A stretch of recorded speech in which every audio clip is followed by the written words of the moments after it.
Plus que 9 jours avant le choc de la Ligue 1. Et oui, le classique. Mais avant ça, il y a d'autres matchs. Et il y a un match important, absolument à remporter et à gagner donc les 3 points. C'est celui contre Lens. Avec une équipe face à nous qui sera décimée, avec beaucoup d'absences, beaucoup de départs. Cet hiver, ils ont lâché pas mal de joueurs comme Danzo, Brice Samba et d'autres encore que j'oublie peut-être comme Frankowski.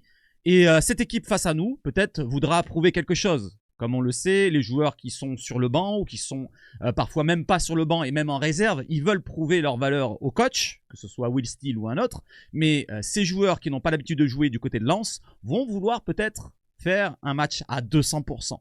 Donc c'est un match, on peut le prendre hautain par-dessus l'épaule et se manquer, ou un match à prendre au sérieux avec de l'humilité. Et c'est ce que doit mettre l'OM, l'équipe entière, sur le terrain demain. Les amis, j'espère que vous allez tous très bien. Bienvenue à tous ceux qui ne sont pas abonnés. N'hésitez pas, je vous mets une petite alerte. Voilà, l'abonnement, c'est gratuit. Si vous voulez mettre un petit like, si ça vous plaît, eh ben, n'hésitez pas. Un dislike, s'abonner, comme j'ai dit, c'est gratuit. Et la petite cloche pour être prévenu des prochains lives et prochaines vidéos. Le prochain live d'ailleurs, ça sera pas avant quelques jours parce que je travaille ce week-end. À moins que je vous fasse un débrief, normalement, peut-être, hein, c'est pas sûr, dimanche. Voilà, donc tenez-vous au courant, regardez bien la chaîne. Peut-être dimanche, on se fait un petit débrief ensemble à froid le lendemain du match. Allez, on y va sur quoi? Sur l'introduction. Let's go, c'est parti.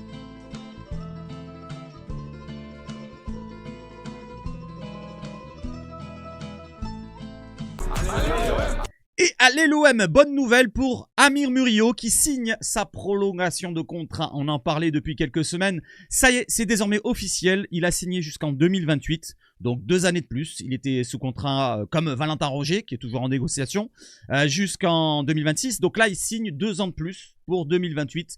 Le latéral recruté, donc le latéral panaméen recruté à Anderlecht, si je me souviens bien, son club, son ancien club, n'hésitez pas à me dire si je me trompe, pour 2,5 millions d'euros, eh ben, il nous a franchement rendu de fiers services, de grands services par moment, et il fait de très bonnes prestations, cette saison. C'est une bonne, voire très bonne saison pour la part du Panaméen qui nous rend de fiers services. Malheureusement, il est blessé et on va aller voir un petit peu quel sera son remplaçant. Alors, De Zerbi a fait le choix, mais il ne nous le dit pas directement. Mais il nous aiguille un petit peu, on va voir un petit peu la compo que je vous concocte juste à la fin de la vidéo. Il y aura la compo aussi des Lensois avec toutes les absences. Regardez bien jusqu'à la fin.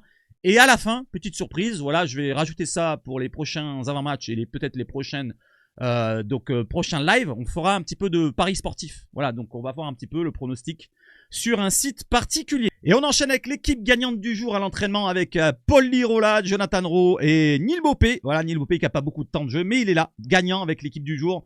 Avec Kondogbia, Nadir, Geoffrey Delange, Alexis Koum, excusez-moi, et Benasser. Allez, on enchaîne les amis avec un autre joueur qui est félicité, qui était nominé pour être le meilleur Olympien du mois de février. Il y avait Adrien Rabiot et il y avait aussi Amine Gouiri. Amine Gouiri qui a marqué quand même 3 buts, qui a fait 3 passes décisives depuis qu'il est arrivé à l'OM. Il aurait mérité pour ma part être devant Adrien Rabiot. Mais Adrien Rabiot franchement mérite aussi tout autant puisqu'il fait une superbe période de mois de février avec 2 buts marqués si je me souviens bien. On va aller voir un petit peu la vidéo. Je vous mets le filtre les amis et regardez bien la vidéo qui fait plaisir.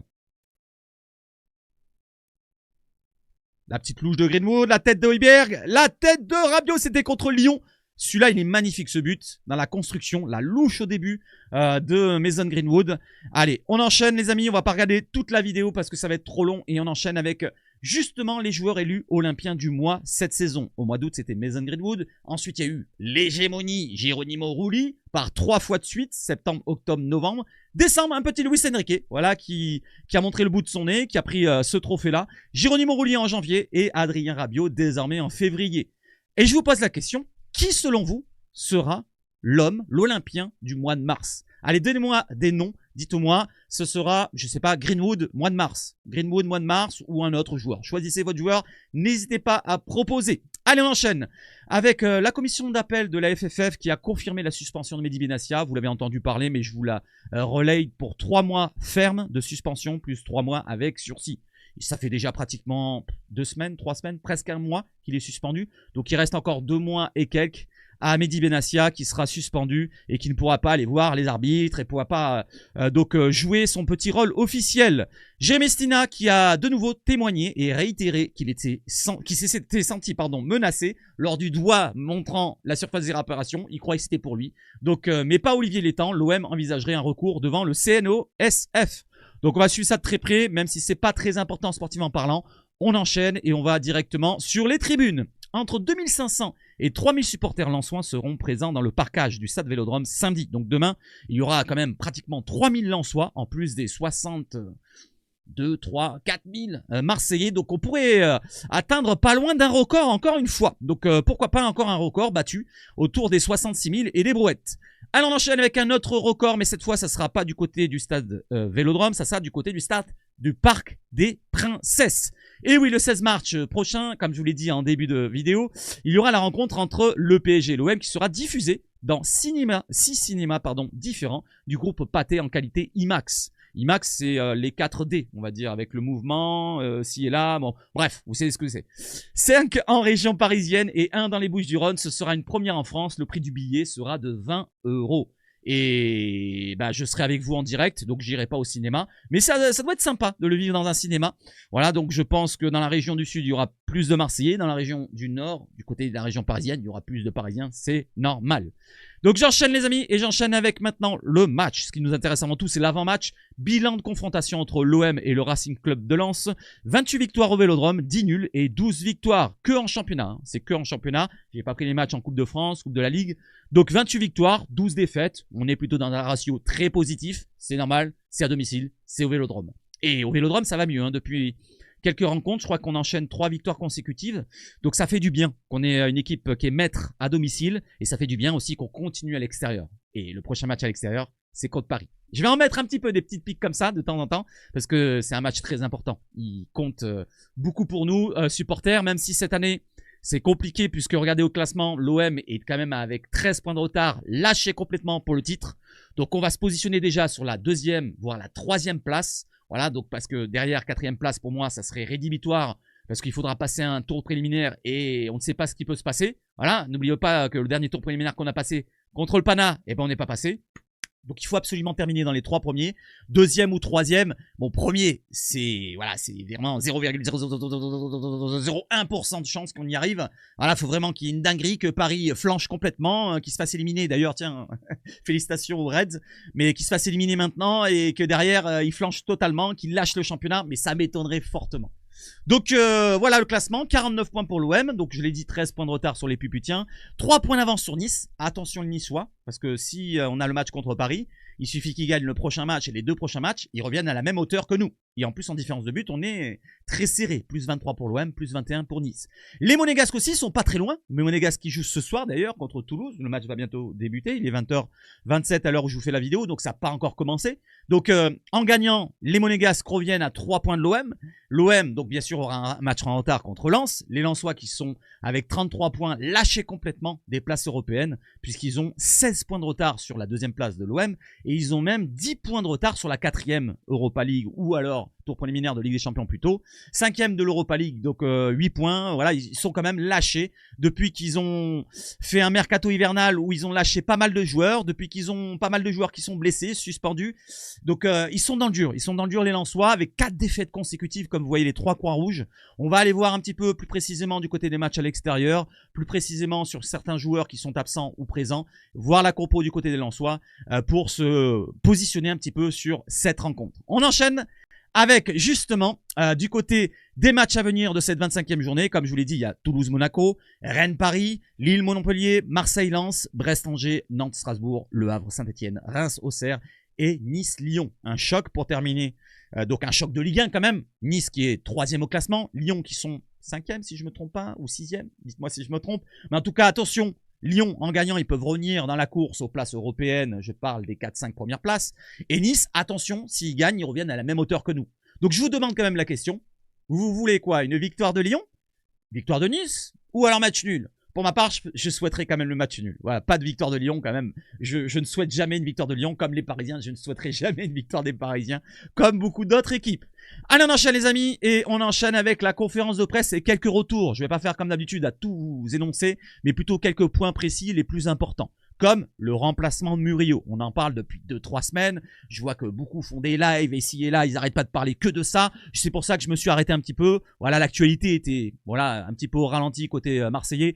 Donc maintenant, je vous en parle puisque De Zerbi en parle. Il nous dit « Murillo, je suis très heureux de la prolongation de son contrat. Il l'a mérité. Il fait une très bonne saison. Sa blessure, c'est un problème car il a des caractéristiques uniques. Et c'est vrai qu'on n'a pas vraiment le même joueur dans l'effectif. Parce que c'est un joueur qui peut jouer latéral droit dans une défense à 4, mais dans la défense à 3 qu'on a là actuellement, c'est un joueur qui peut dépanner dans la défense centrale. Il a quand même une bonne défense, mieux qu'un Lirola par exemple, qui lui, Lirola, apportera offensivement, comme apporte Murillo.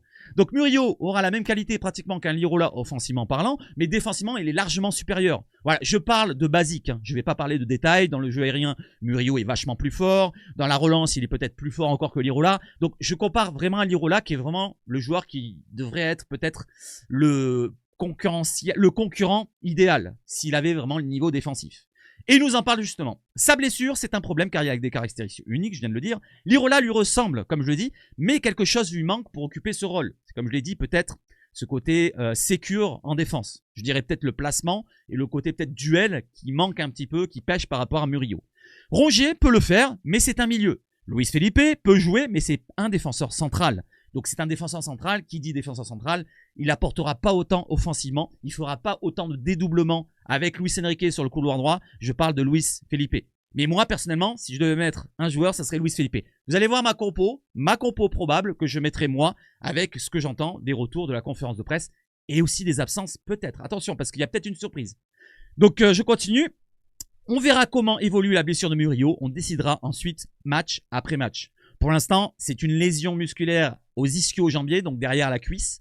C'est une blessure problématique parce que ça peut durer 3-4 semaines, comme un mois et demi. 4 semaines, c'est un mois. 1 mois et demi, 2 mois, ça peut durer très longtemps. Voilà, c'est vraiment la rechute peut revenir directement. C'est musculaire, il y a beaucoup de fibres et même si c'est des sportifs ils ont beaucoup d'entraînement, et ben le musculaire c'est compliqué à gérer. Comme pour Amin Harit, on va en parler. Donc Murillo, absent, qui va le remplacer? Donc ils ont enchaîné du côté de la conférence de presse, ils lui ont posé la question au moins 5-6 fois. Bon, il en a rigolé plus qu'il s'est énervé, donc De Zerbi a pris bien la chose. J'enchaîne avec un autre joueur, Gouiri est le numéro 9 de l'OM. Et quand tu es le numéro 9 de l'OM, tu as des obligations, tu as la responsabilité de marquer. De Zerbi nous compare encore une fois Gouiri versus Higuaín. Vous vous souvenez? Dernière conférence de presse ou l'avant-dernière, il a dit Gouiri, dans les déplacements, il me fait penser un peu à Higuaín.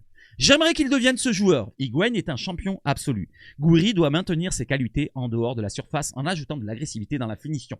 C'est avant tout mental, c'est le numéro 9 de l'OM et quand tu es le numéro 9 de l'OM, tu as des obligations, tu as la responsabilité de marquer. C'est toi qui dois faire bouger les choses. Ce qui veut dire c'est qu'il doit être plus tueur. Malgré qu'il est quand même dans des bonnes stats. Hein. Il commence, 5 matchs, 3 buts, 3 passes D. Mais il lui en demande encore un peu plus. Voilà. Je vais pas dire qu'il lui demande absolument, vas-y, tu n'es pas assez tueur. Mais il veut un petit peu plus. Encore un peu plus. On veut toujours plus. Même s'il est à 10 buts en 5 matchs, on veut toujours plus. J'enchaîne pour Gouiri, n'hésitez pas à en parler, je continue. Et on parle de Gouiri justement pour le buteur du mois en Ligue 1. Il était au duel avec Rabiot pour le meilleur olympien du mois de février, mais aussi pour le but de février. Allez, je vous mets le filtre comme tout à l'heure, regardez, hop, let's go. Le but de Amine Gouiri, c'était contre Saint-Etienne. Bam, la lucarne. Est-ce qu'il mérite, selon vous, d'être le buteur, le plus beau but de Ligue 1 en mois de février? Il y a de beaux buts, hein. Il y a le but du Toulousain à Bourlal en retourné acrobatique. Et après, je me souviens plus des autres buts. Le but d'Auxerre, ah oui, le but de Perrin qui nous met en lucarne. Voilà, il y a quelques jolis buts quand même ce mois de février.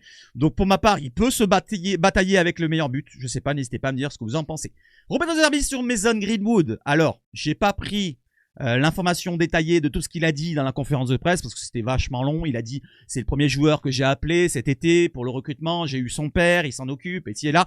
Donc ça on va pas en parler, il en a déjà reparlé 150 fois. J'ai pris juste ce qui résume la chose. Il en attend beaucoup plus. Et on n'arrête pas de le dire. Ça fait des semaines et des semaines qu'il en attend beaucoup plus. Même s'il marque des buts, même s'il fait des passes décisives, même si bon c'est grâce à lui qu'on gagne contre Nantes, parce que beaucoup vont dire ah s'il n'y a pas Rongier on ne gagne pas. S'il n'y a pas Greenwood, on ne gagne pas surtout. Et s'il n'y a pas Rouli, je dirais, même encore avant. Parce que Greenwood, s'il n'est pas là, qui c'est qui va lancer en orbite, dans la surface de réparation rongée pour la mettre en retrait pour Guiri. Je ne sais pas si quelqu'un est capable de faire cette petite passe dans l'intervalle, en une petite pichenette, une petite louche entre deux joueurs. Magnifique passe. Et le deuxième but, il a persévéré et il a mis son 14e ou 15e but de la saison en Ligue 1, je crois. 15. J'en entends plus de sa part, nous dit Roberto De Zerbi. Ce qu'il fait ne nous suffit pas. S'il veut réussir à maintenir ses attentes de champion, il faut qu'il soit plus constant dans les matchs, qu'il se sacrifie plus, qu'il soit plus déterminant. Ce qui veut dire plus d'efforts, qu'il soit plus présent, impliqué dans la rencontre, qu'il ne soit pas à l'écart. Quand il n'a pas le ballon, il doit penser aussi à être dans le collectif, c'est-à-dire à faire les efforts avec les autres. S'il n'arrive pas, qu'il n'a pas le physique pour faire les efforts, eh ben il attend, il se place dans un endroit où peut-être qu'on ne verra pas et il fera un appel derrière, mais qu'il soit toujours impliqué. Voilà, qu'il n'oublie pas que c'est 95 minutes qu'on doit jouer et pas 10, 15, 25 minutes, comme il a fait contre Nantes, par exemple. Donc j'enchaîne pour Mason Greenwood, n'hésitez pas à me dire ce que vous en pensez, est-ce que j'ai raison ou pas. Et j'enchaîne justement avec une information sur Mason Greenwood qui a officiellement demandé à changer de nationalité sportive pour jouer avec la Jamaïque. Donc il ne sera plus extra-communautaire. Donc il y aura plus 4 ou 3 joueurs extra-communautaires à l'OM. 3 il y en avait je crois, il n'y en aura plus que 2. Voilà, il n'y aura plus que Murillo si je ne me trompe pas. Et Luis Enrique, dites-moi si je me trompe, mais en tout cas il n'y en aura plus que 2 si je ne me trompe pas. L'aîné marseillais vient d'informer la fédération anglaise et la FIFA de son souhait de représenter les Reggae Boys, man. Allez, on enchaîne, mes amis. Avec donc De Zerbi qui nous parle de comment devenir un grand club. Alors, pour l'instant, il n'en a pas vraiment coaché, parce que De Zerbi, c'est bien dit, beau de le dire, mais est-ce qu'il en a coaché un dans sa vie? Non, pas encore. Il a eu Brighton avant, il a eu Shakhtar. Peut-être que Shakhtar, côté ukrainien, c'est un grand club. Mais il nous dit un petit peu ce qu'il faut faire. Pour devenir un grand club, il faut d'abord adopter une mentalité de grand club. Ça, c'est vrai. C'est vrai, d'abord la mentalité et après les jambes suivront. L'équipe a connu une période plus difficile avec 3 ou 4 défaites consécutives. Lens est une équipe très organisée et physique. Et je vais aborder ce match avec beaucoup de détermination. Il faut vraiment que demain, on réalise une grosse performance. C'est comme je vous l'ai dit en préambule de la vidéo, en intro, je vous ai dit, il ne faudra pas regarder les joueurs qui sont sur le terrain. Les joueurs qui sont sur le terrain, peut-être qu'ils n'ont pas de nom. Voilà, peut-être que c'est des joueurs qui sont habitués à ne pas jouer, mais ils vont vouloir prouver à leur coach, vouloir prouver leur valeur et gagner leur place. Donc ça peut être, attention, une surprise. Même si on tombe contre Pim, Pam et Poum, eh ben le Pim, Pam, Poum, il va peut-être être meilleur que le joueur habituellement titulaire. Comme Enzola qui est titulaire habituel, en attaque, c'est leur meilleur buteur, il n'est pas là. Comme Medina qui n'est pas là non plus suspendu. Comme Thomasson qui n'est pas là suspendu. Comme beaucoup d'autres joueurs, vous allez voir, je vais faire le point sur les absents lensois, c'est impressionnant. Mais tous les autres joueurs qui les remplacent, ils vont vouloir prouver quelque chose. Donc faut pas se sentir supérieur et ne pas faire les efforts. Faut tout donner, mentalement, physiquement, et être impliqué à 100%. Que ce soit pour Greenwood, mais pour tous les autres. Ce défi concerne tout Marseille, pas seulement l'équipe. Pour devenir un grand club, il faut d'abord adopter une mentalité de grand club. Sinon, on va alterner entre de bons et de mauvais matchs, entre des performances solides et d'autres où on n'est pas à la hauteur. Parfois, on arrive sur le terrain avec l'orgueil qui nous sauve, mais ce n'est pas suffisant. Ce qui nous manque encore, c'est la régularité. C'est là notre véritable défi. Il faut être impliqué à 100%, à 200%, à 2000%, tout le temps. Tout le temps, que ce soit en rencontre 95 minutes, mais même dans les vestiaires, même à l'entraînement, même toute la semaine, tout le temps. Il faut que ça soit, comme il avait dit Hojbjerg quand il est arrivé, sa première conférence de presse, pensez football 24 heures sur 24. Pensez OM 24 heures sur 24. C'est leur métier. C'est votre métier, les joueurs. Donc, c'est à vous de montrer sur le terrain ce que vous valez. Parce que sinon, bah, c'est sur le banc. Sinon, c'est d'autres joueurs qui prendront votre place. Et après, on va dire, ouais, Rongier, il est meilleur. Mais oui, il est meilleur en ce moment que d'autres joueurs. Et on va parler de Rongier, justement. Là, je me suis un peu emmêlé, mais c'est pas grave. Allez, on enchaîne justement avec Geronimo Rulli qui nous parle du match avant OM RCL. Tous les matchs sont importants. Voilà, tous les matchs sont importants. Je le mets bien en jaune. Cela l'était contre Nantes. Ça le sera demain contre Lens. On veut conserver notre deuxième place, prendre le plus de points et se qualifier pour la Ligue des Champions. C'est très, très important. C'est primordial pour l'OM. Cette année, en fin de saison, de terminer dans les places directement qualificatives pour la Ligue des Champions. Faut pas se tromper, faut pas se leurrer. La 4e place sera un piège. Ne jamais terminer 4e cette saison. Parce qu'on a balancé pas mal de pognon sur des joueurs qui ont quand même un certain standing. Et à mon avis, côté salarialement parlant, ça va pêcher. Ça va pêcher en fin de saison. Si on n'arrive pas à terminer dans les 4 premiers, ça serait encore, ça serait une dinguerie. Je pense qu'il y aura beaucoup de départs. Mais même 4e, ça poserait souci. Il faudra attendre qu'on se qualifie directement à passer un tour préliminaire, attendre au dernier moment pour recruter. Encore une fois, ça va poser souci au mercato. Donc, il faut vraiment terminer 2e ou 3e. C'est vraiment rédhibitoire. Donc, j'enchaîne, les amis, avec les absences et les présences. Et il y a un retour qui arrive tout doucement, on le voit à l'entraînement, c'est Moumbagna. Roberto De Zerbi nous en parlait. Il nous dit, proche de revenir? Oui, on l'attend. J'espère qu'il pourra nous donner le but de la qualification mathématique en Ligue des Champions. Il le mérite. C'est quelqu'un de très bien. Le karma va le récompenser. On espère qu'il va le récompenser. Voilà, c'est un joueur qui était amené à être potentiellement titulaire en début de saison. On s'en souvient, De Zerbi, il avait dit « J'aime beaucoup Moumania, son style, son profil est totalement différent des autres joueurs. Il a un profil physique, voilà, de déménageur, mais il apporte pas que ça. Il va apporter aux autres joueurs à côté. Parce que s'il emmène 2 défenseurs sur lui, il laissera des espaces pour Mason Greenwood, pour Enrique. Et peut-être qu'on aurait vécu une saison encore plus dingue. Imaginez-vous avec un joueur qui amène 2 défenseurs sur lui.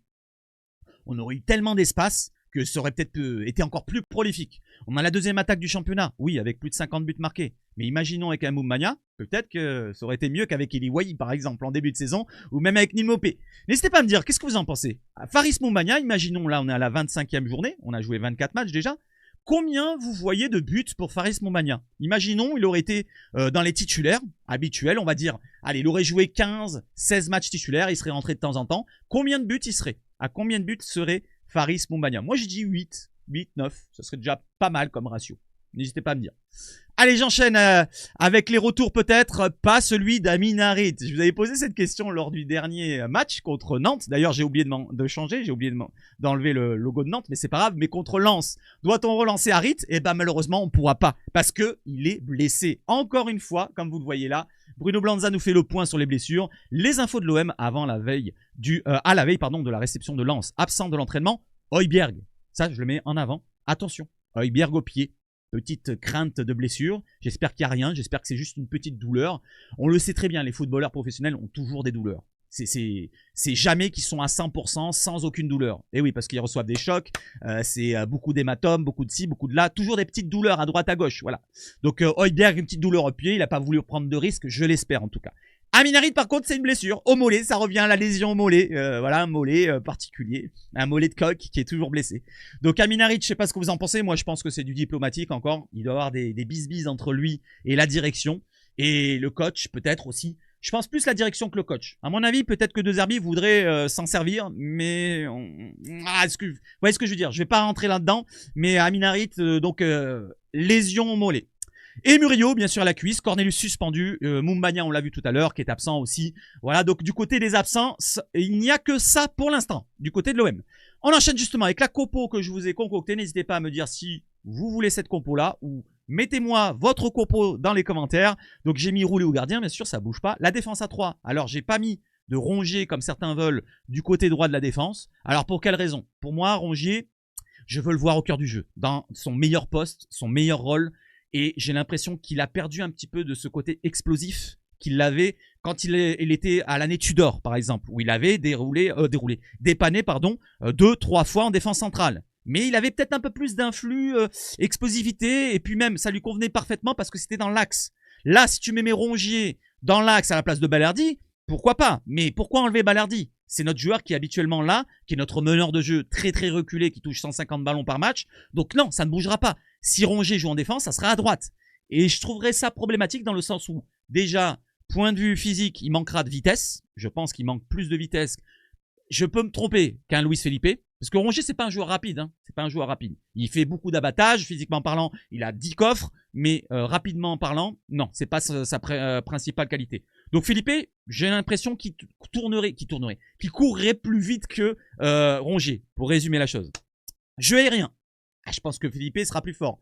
Placement défensif. Felipe a plus d'habitude. C'est sa base. C'est son rôle défensif. C'est son principal poste qu'il occupe depuis des années. Donc moi, je mettrai un joueur à son poste et les joueurs à leur poste.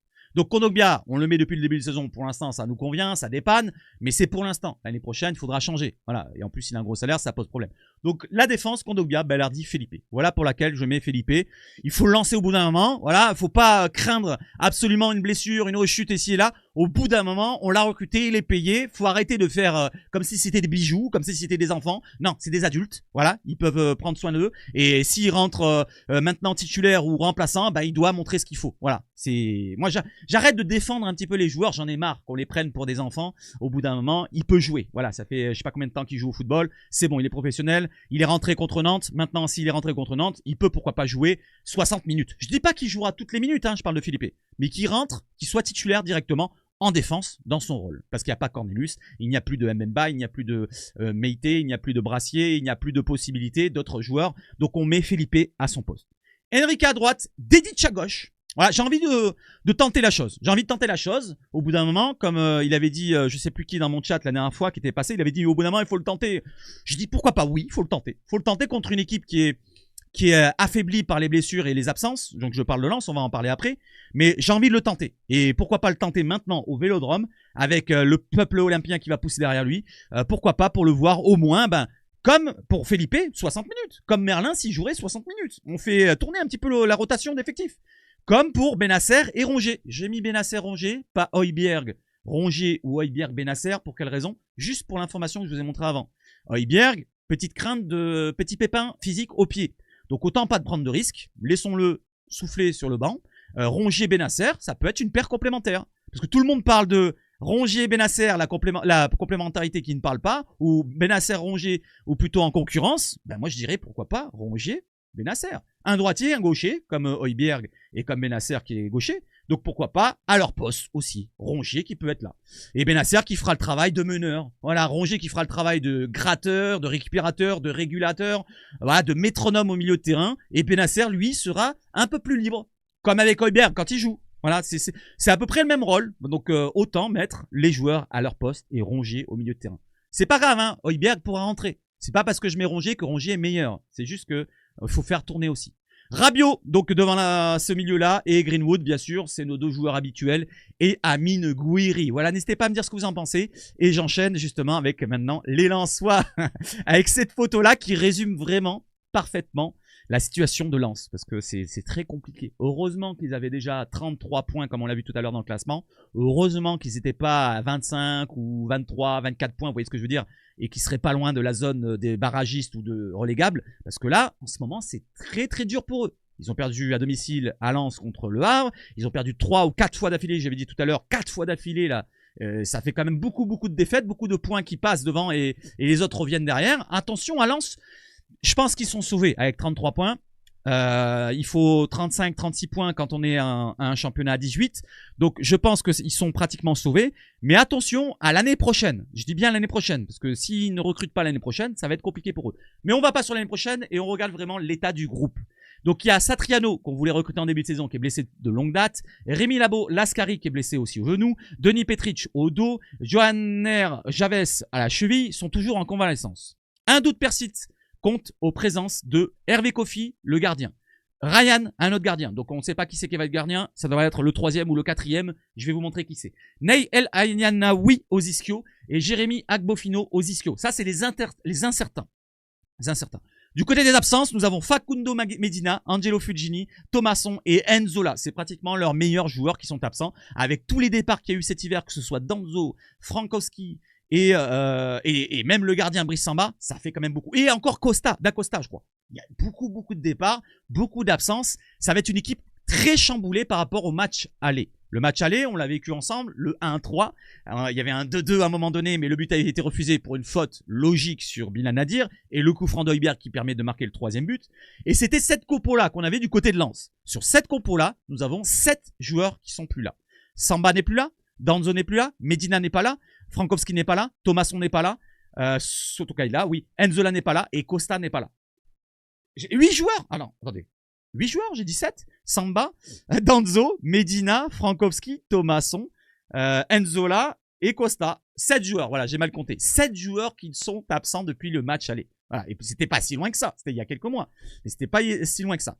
La compo que ça nous donnerait maintenant, c'est celle-ci, avec Delplace, le 3 ou 4e gardien qui sera titulaire, Aguilar à droite, Machado, Sarr en défense avec Gradit. Donc une défense vraiment remaniée, plus de Medina, plus de Danzo qui est parti depuis longtemps. Machado, Aguilar, c'est les habituels titulaires, comme Gradit. Sarr, ça peut faire office de titulaire, mais il faut quand même un patron derrière aussi en plus, et c'est bas, et je ne pense pas que c'est un patron. Diouf au milieu de terrain, avec Zarouri et Ogidirian. Donc c'est vraiment un milieu aussi chamboulé. Et l'attaque qui manque, donc comme je vous l'ai dit, leur meilleur buteur Enzola, Saïd et Sotoka. Vous voyez un petit peu la compo que ça nous fait. Ça fait vraiment une compo de bis du côté de Lens, même plus que bis. Compo C, on va dire. Donc si on ne gagne pas contre eux, il faudra se poser des questions du côté de l'OM. Mais comme je vous l'ai dit, attention. Attention, c'est pas avec les joueurs comme ça sur le papier que ça prouve vraiment leur match qu'ils vont faire. Parce que attention, ils peuvent vraiment vouloir prouver leur valeur. Du côté des joueurs absents, j'en ai parlé. Donc, on a du côté des buteurs, regardez bien. Je vais vous montrer la stat. Enzola n'est pas là. Frankowski est parti. El Anaoui, oui, il est là. Non, il est incertain. Il n'est pas là. Donc, moi, je le mets pas là. Thomasson n'est pas là. Lascari n'est pas là. Diouf est là. Donc, le premier buteur, il est à un but. C'est Andy Diouf, un milieu de terrain. Fulgini n'est pas là. Machado est là. Donc, un autre buteur à un but. Il y a Sotoka à un but. Et après, voilà, c'est tout. On n'a plus que ça. Donc, ça fait quand même beaucoup d'absences importantes. Du côté de Lens et même du côté des passeurs décisifs, je vous montre la stat aussi. Nous avons le meilleur passeur, c'est Thomasson, il n'est pas là.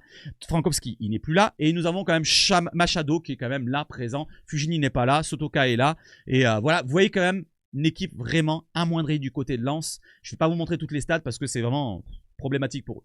Allez, on enchaîne justement avec les stats maintenant, cette fois du côté de l'OM, les stats olympiennes pour OM Lens 2. L'OM a remporté ses 2 derniers matchs de Ligue 1 face à Lens, le 26 avril 2024, 2-1 au Vélodrome, et le 24 novembre qu'on a vécu ensemble, donc comme je viens de le citer tout à l'heure, le 1-3 du côté du Bollard. Le 3, comme l'OM a remporté ses 3 derniers matchs de Ligue 1 à domicile, je l'ai cité tout à l'heure, donc on est en forme du côté du Vélodrome, on est plutôt dans la même lancée du côté de l'extérieur, donc on est plutôt pas mal en ce moment. Mis à part, bien sûr, la défaite à Auxerre, la défaite à Nice, voilà, donc celle d'Auxerre, elle est problématique, celle de Nice, c'était un concurrent et on a fait un non-match aussi, mais donc comme il a dit De Zerbi, c'est la régularité qui parle, on va dire. Lens reste sur 4 défaites de rang en Ligue 1. Les joueurs de Whistle ont perdu leurs 2 derniers déplacements en championnat. 2-0 à Nice et 3-1 à Nantes. Voilà. Et en plus, une autre stat que je vous ai pas montré, Lens avec 9 matchs est l'équipe qui a fait le plus de clean sheet en championnat. Mais ces clean sheets là datent d'avant le mercato. Dès que le mercato s'est terminé, plus de clean sheet. Voilà, ils ont fait des défaites et ils encaissent pas mal de buts. Je continue. 347. L'OM et le RC Lens ont tiré autant de fois en Ligue 1 cette saison avec 347 tirs, mais les Olympiens ont marqué 52 buts contre 29 réalisations pour les 100 et or. Ils ont un gros expected goals du côté de Lens, je crois la 4e ou 5e équipe avec le plus gros expected goals, chance de marquer des buts, mais ils ne marquent pas beaucoup. Il manque d'efficacité. C'est plus le Lens des années avec Franck Hez et d'autres joueurs qui étaient là. Je veux dire, les joueurs qui étaient là, ils sont plus là. Il n'y a plus personne. Lens est vraiment dans un changement total de direction. 83. Luis Enrique subit un pressing adverse sur 83% de ses ballons qu'il touche en Ligue 1 McDonald's. C'est le pourcentage le plus élevé parmi les joueurs à au moins 1000 ballons touchés. Le Lensois Andy Diouf est juste derrière avec 82%. Donc on a 2 joueurs qui sont en bataille pour le pressing face à eux. Allez, passons maintenant sur un sujet. Je ne sais pas si vous avez envie de l'aborder. Est-ce que vous avez peur de l'arbitrage? Je vous pose la question. On a du côté du terrain Thomas Léonard qui sera à diriger la rencontre. Marseille-Lens. Il a arbitré 7 matchs de l'OM pour 4 victoires et 3 nuls, 0 défaites. Donc c'est très positif. 18 buts marqués par l'OM lors des matchs arbitrés par cet arbitre, monsieur Léonard. 6 buts encaissés. 14 cartons jaunes pour les adversaires, 9 cartons jaunes pour l'OM. Et 1 carton rouge pour les adversaires, 0 pour l'OM. Donc c'est plutôt, tout est positif. Comme Madame Frappard. Donc tout ce qui finit en A, c'est plutôt pas mal. Mis à part peut-être Brisa, on va voir. C'est un salopard. Non, je rigole. Dernier match, 5 janvier, 5-1 contre le Havre. Donc à la VAR, comme vous voyez en haut, il y a marqué Brizard et Guillard. Tout en A. Allez, on enchaîne. N'hésitez pas à me dire ce que vous en pensez de l'arbitrage. Est-ce que vous avez peur? Est-ce que c'est vraiment un sérieux sujet à aborder? Et on enchaîne justement avec la fin de la vidéo pour le pari sportif. Alors, je vais faire 2 paris sportifs différents. Et vous allez me dire ce que vous ferez à ma place. Voilà, je vous montre vite fait les scores exacts. Voilà, bon, moi, je vais mettre mon petit score exact, ça serait un 3-1. Voilà, un 3-1 pour ma part, une cote à 10. Mais vous, je vous montre vite fait là, voilà, vous avez toutes les cotes ici. Alors, je sais pas s'il y en a plus. Non, on peut pas aller plus loin que ça. Ah, c'est con ça. Il n'y a pas les 5 ou 6-1. Donc, vous avez tous les cotes ici. N'hésitez pas à me proposer votre score. Choisissez votre score et votre cote. Voilà, du côté maintenant des buteurs. Les buteurs, on va choisir, on va aller dans les buteurs. Bam! Les buteurs, je vais choisir un pari spécial pour double buteur. Alors, je vais choisir pour ma part buteur, Mason Greenwood. J'ai envie de prendre Mason Greenwood, je le sens bien mettre un doublé. Voilà, donc il a réagi. Voilà, après déjà des premiers mots de De Zerbi avant le match contre Nantes. De Zerbi en avait parlé, j'en entends beaucoup plus, il avait dit. Il arrête pas d'en parler, ça fait quelques semaines qu'il arrête pas d'en parler de ça. J'en entends beaucoup plus de Greenwood. Là, il a répondu sur le terrain contre Nantes sur la fin de rencontre. Le match en lui-même, il était moyenasse. Mais en fin de rencontre, par son talent, par un éclair de génie, il fait cette passe-là à Rongier. Et le deuxième but, il va persévérer. Et par son talent, il a mis petit filet. Donc là, j'ai l'impression que Greenwood peut encore répondre. Il peut encore répondre au message de De Zerbi, qu'il en attend beaucoup plus de lui. Et pourquoi pas un doublé contre une équipe affaiblie. Donc 3-1, j'ai dit le score, mais une équipe affaiblie. Donc pourquoi pas même 4-1 si vous voulez. Mais moi, je reste sur le 3-1. Et pourquoi pas un doublé. Donc moi, je vois un doublé, voire peut-être même un triplé. On peut l'espérer, pourquoi pas. Donc Greenwood, un doublé. Comme ça, il reviendrait plus qu'à un but de Dembélé. Voilà pour la cote à 7. Donc s'il nous fait une cote à 17... Donc faites-moi votre calcul, choisissez-vous de votre côté buteur et bien sûr notre score exact, ou plutôt le score exact déjà. Voilà pour les codes des buteurs, je vous le montre vite fait, il y a les buteurs ici, tchac tchac tchac, voilà. Voilà, si vous avez envie de regarder les cotes, n'hésitez pas à aller sur le site Betclic. Voilà, j'ai aucun partenariat, c'est juste comme ça, entre nous. Voilà, entre nous. Voilà les amis, je pense avoir tout abordé avec vous et on se quitte tranquillement mais sûrement sur le gros écran. Voilà, comme ça tout est en et ça rime. Vive le foot chez Sebache Foot. On se retrouve demain après match pour le débrief à chaud au taf, comme d'habitude. Je serai pas là demain, présent pour le live du match. On se retrouve peut-être pour un live débrief, c'est pas sûr encore. Hein. Voilà, si vous voyez pas demain, si vous voyez pas demain qu'il est programmé, c'est qu'il n'y aura pas de live. Voilà, je vais me reposer parce que j'enchaîne samedi, dimanche. Et si je fais un live, ça sera entre 16h et 17h30, 18h.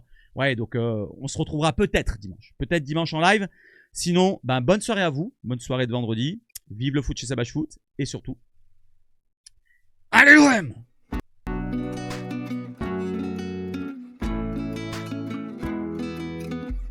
Allez, ciao, ciao, ciao.